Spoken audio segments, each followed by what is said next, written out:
前几天呢，冠宇的朋友带着这台爱车回原厂进行8万公里的保养，后来发现呢，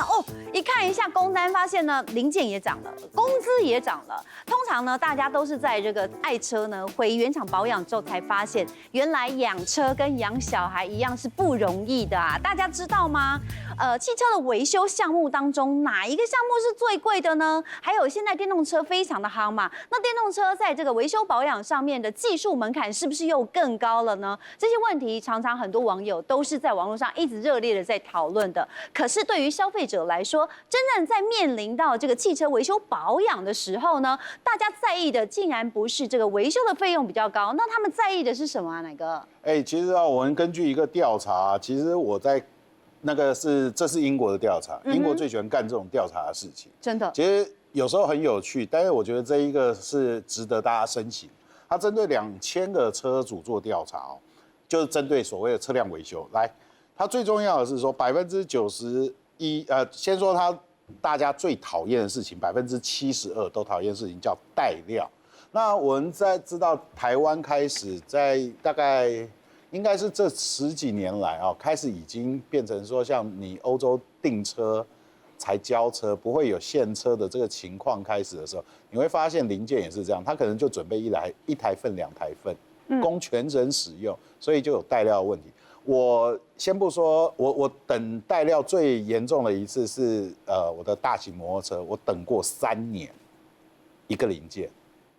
所以带料真的是很麻烦的事情，因为你的车就没办法使用。对。那所以这个呢，也是英国这2000个车主最讨厌的70%。但是因为有91%的开车主会刻意的降低保养支出最实际的做法是怎么样？你知道？拉长保养的那个拉长周期跟减低它的保养次数，这个造成什么？你知道？造成63%的业者表示他们被迫要提高收费这就是关于变相提高收费。对，所以我就说羊毛出在羊身上，你还不如就是说让你的车更好，那你勤保养，对，勤保养的时候状况的话，也不会让业者没饭吃嘛，对不对？所以我觉得这有点鸡生蛋，蛋生鸡，一个周而复始所以我觉得这个习惯是要稍微的改变。但是有55%的业主表示轮胎、雨刷、刹车皮消耗性的零件也下滑。那我觉得，除非是使用率降低，不然的话，这3个东西就不开车去坐公车。对，除非它是使用率下滑，不然的话，这3个东西，我觉得那比保养引擎更加的重要，因为那是有关系啊。安全，对，因为轮子、刹车，你这车不会跑没关系，你停不下来，那个是何等的严重。对，在这边其实就是呼吁这个电视机的观众朋友你常常就说我要买什么好车，羡慕什么好车，然后一天到晚问说这个车好不好什么，可是你买了车你自己不去保养它，再好的车也是会坏掉。对，所以跟大家建议一下，你在买车的时候斤斤计较，后面的保养车的时候，其实也要相对的斤斤计较。真的，我觉得养车就像养小孩一样，就是从他开始哇哇坠地的时候，你就要好好的，给他吃好的，然后要好好的，教育他，然后把他弄得身强体壮的。等到他成年了之后呢，比如过保了之后，你的爱车还是一样可以头好壮壮，但是不要因为说你开的是新车车上有异音，你觉得那叫做正常其实有时候有一些状况，你车上开始听见一个不属于你车上应该有的声音，这时候你就要判断说，我们先用一些基本的常识来判断说，这些声音到底是哪里出了什么问题呢？艾达，这个时候就是展现真正的技术的时候了，跟各位观众们分享。我们常常说车子听到异音当然这个异音到底是什么样的异音？各式各样不同的问题点会发出不一样的声音所以不是只有听到声音你就能判断是哪一些地方有问题例如说你听到这个像鸡叫或是杀鸡时候这个声音叫叽叽叽这个声音通常是你的这个皮带。真的会被吹那个声音，真的是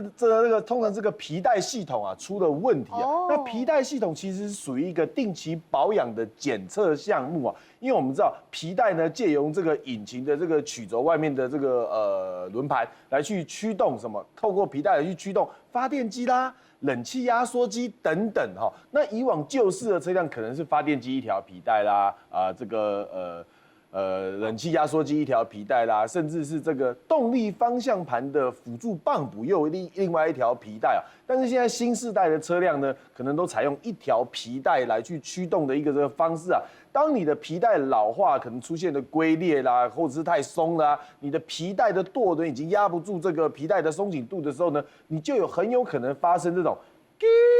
叽这个声音哦。那么如果你听到的是另外一种更高频的这种叽叽的声音，而且是伴随着你踩刹车的时候才会出现的，这有2种可能啊。有的是最简单的来说，可能是你行驶在路上的时候，一个跳石啊弹上来，刚好卡到你的刹车来令片跟碟盘的中间，所以当你踩刹车的时候呢，这个石头呢就发出了跟碟盘摩擦的声音。那我来赶快简易的教大家怎么样去做这样子的一个状况排除。通常啊，你的车子呢用倒车的状况之下，可以把这个石头给排出来。但如果没有办法排除的状况呢，就必须要到保养厂，请保养厂把你的刹车的 caliper， 也就是卡钳啊，稍微松开，或者来令拆下来，才能够去排除这个小石头的故障。那另外一种呢，声音呢没有那么尖锐，带着一点沙沙声的这种滴声啊。那个时候可能是你的刹车来令片已经磨到了寿终正寝的时候，因为这个刹车来令通常会配置一个什么铁片，这个铁片磨损到碟盘的时候呢，就告诉你刹车来令片已经没有了。当然，现在比较新世代的车辆啊，刹车来令片后面有一个叫做刹车感应线，它磨到这个感应线的时候，你的车内的电脑就会跳出来说，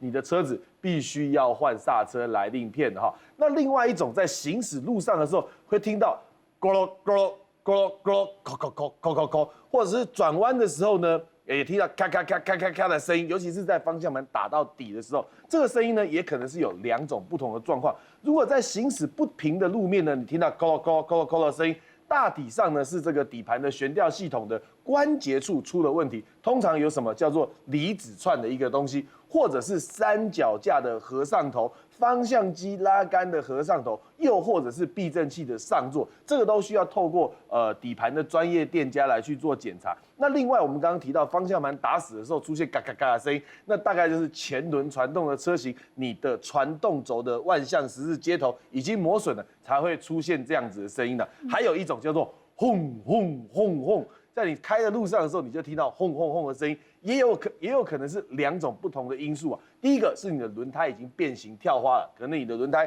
长期的是属于高胎压或是低胎压的状况，导致你的轮胎的2侧呢，这个胎花已经有不平整的状态，所以行驶起来会有轰轰轰的声音。这时候你必须要去更换轮胎，也需要去做4轮的定位，去把角度给它调整过来。那还有另外一种则是车轮的轮轴部分啊，那这个轮轴部分，因为里面的这个滚珠轴承啊，已经老化了，已经烧掉了，里面的润滑已经不足了，所以在轮子运转的时候会听到轰轰轰轰轰很大的一个这个声响哈。那当然，请你不要忽视它，因为呢，如果只是跳花啊，可能还没有那么大的安全顾虑，只是很吵而已。但是如果是轴承发生了这样子的损耗的时候呢，这很可能在开的时候过热，你就会连轮子、连钢圈、连整个哈弗、连整个刹车、连整个 caliper 全部一起整个飞出去啊，你就会变成3轮行驶啊，这就是一个非常有安全顾虑的这个必须要维修的项目。好了，那我的真技术是什么？是学声音啊。对对对，我在讲就是技巧这个解套的部分呢，就是专业的解说呢，其实我这边比较用观众听得懂的方式跟观众分享。那庞德老师可能会有更细的一些。庞老师要补充。因为刚才艾达很认真在学各种声音，我觉得很棒很棒。是不是真技术？对，这个很重要。因为不同的声音会代表，你就把那个范围缩减嘛。对，比如说比较尖锐的一定是金属碰撞居多，那比较沉重的呢，可能是什么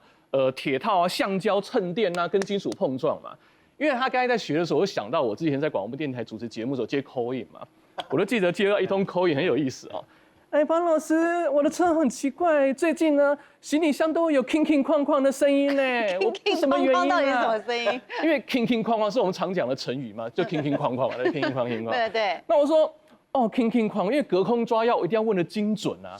我就说，哦，这个小姐铿铿哐哐是，那我能不能问一下，请问是铿铿还是框框？